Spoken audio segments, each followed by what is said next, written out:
akselerasi vaksinasi, beliau sampaikan agar dipercepat. Beliau meminta agar 700.000 per hari bulan ini bisa disentuh. Kemudian 1 juta vaksinasi per hari untuk bulan depan bisa juga dicapai.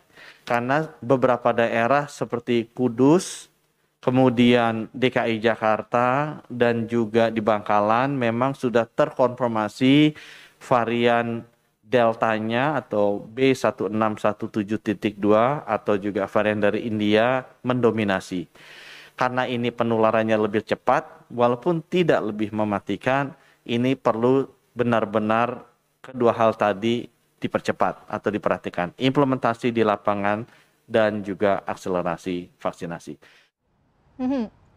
Dua kata kunci tadi disampaikan oleh Menkes Budi Gunadi Sadikin, akselerasi vaksin dan juga bagaimana implementasi di lapangan dikawal betul sehingga kemudian semakin banyak yang mendapatkan vaksin.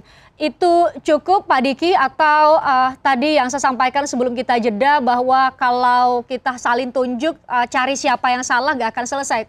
Faktanya adalah double puncak pandemi COVID-19 sudah di depan mata.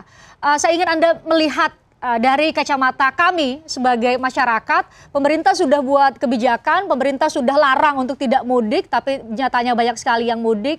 Pemerintah sudah berikan stimulus, pemerintah sudah menyediakan fasilitas kesehatan dan tenaga kesehatan kita bekerja sangat keras hari-hari ini. Kontribusi kita sebagai masyarakat atau kami masyarakat yang ada di Indonesia menurut Anda bagaimana? Ya, sekali lagi kalau bicara dalam konteks pandemi itu dimulai dari satu orang, Pak. Satu orang yang terpapar oleh loncatan virus zoonotik ya atau virus yang dari hewan.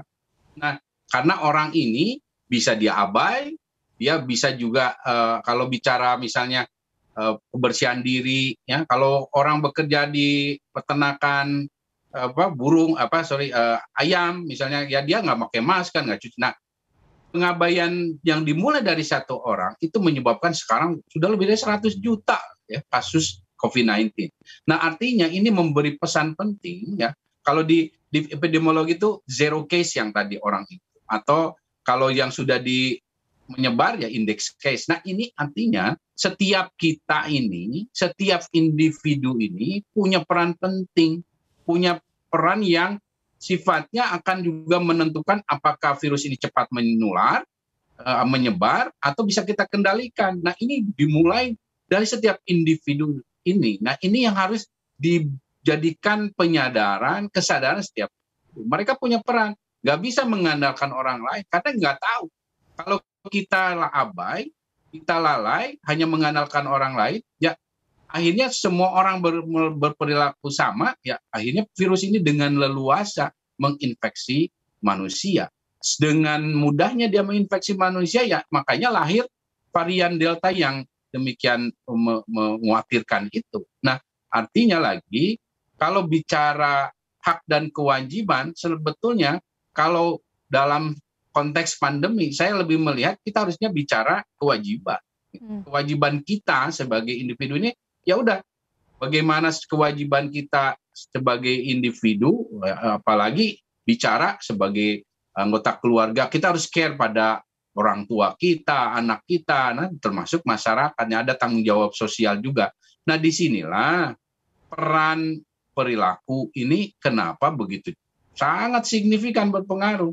Ketika misalnya pemerintah mengatakan pembatasan pergerakan, ya ini yang harus kita lakukan. Kita yang bisa menilai kapan kita esensial keluar rumah, kapan tidak. Nah, itu kan kalau masing-masing individu ini seperti halnya, mohon maaf saya harus memberikan contoh ya, karena kalau nggak ada contoh dan dikira ini teori saja. Di sini, di Brisbane, orang sudah bisa menakar, perlu nggak keluar. Padahal nggak ada kasus di sini, 0 kasus, tapi karena selalu dihimbau bahwa tetap social distancing, pembatasan dilakukan oleh masing-masing warga negara. Nah, ini adalah peran yang bisa kita lakukan, bahwa oke, saya akan belanja. Nah, di sini orang sudah terbiasa kalau belanja seminggu sekali, bukan tiap hari, bukan pergi ke mall atau belanja itu untuk cuci mata. Nah, karena situasinya belum memungkinkan, apalagi arisan gitu kan. Karena apa? karena situasinya memang masih sangat berisiko. Nah, disitulah peran kita.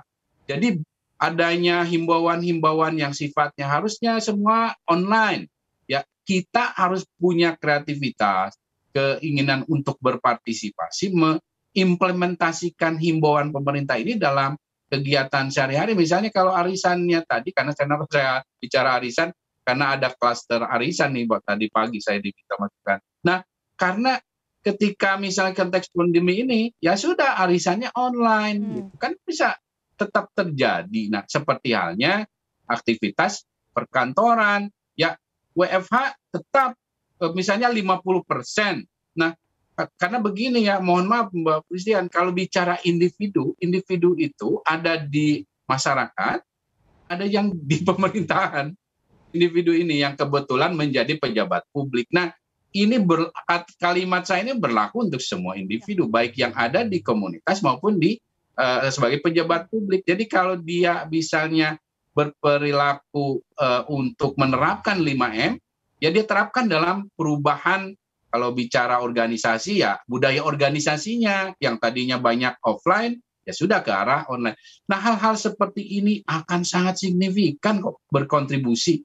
Bahkan ketika misalnya katakanlah ya memang testing tracing kita belum bisa meningkat, tapi kalau perilaku ini bisa kita cukup sangat signifikan tingkatkan, ya misalnya begini, masker tadinya katakanlah 20%, 30% dari penduduk kota itu hanya memakai masker, sekarang sudah saja meningkat kalau bisa 80%. Kan itu bukan sesuatu yang mahal gitu. Nah, ini contoh yang harus atau bisa kita lakukan.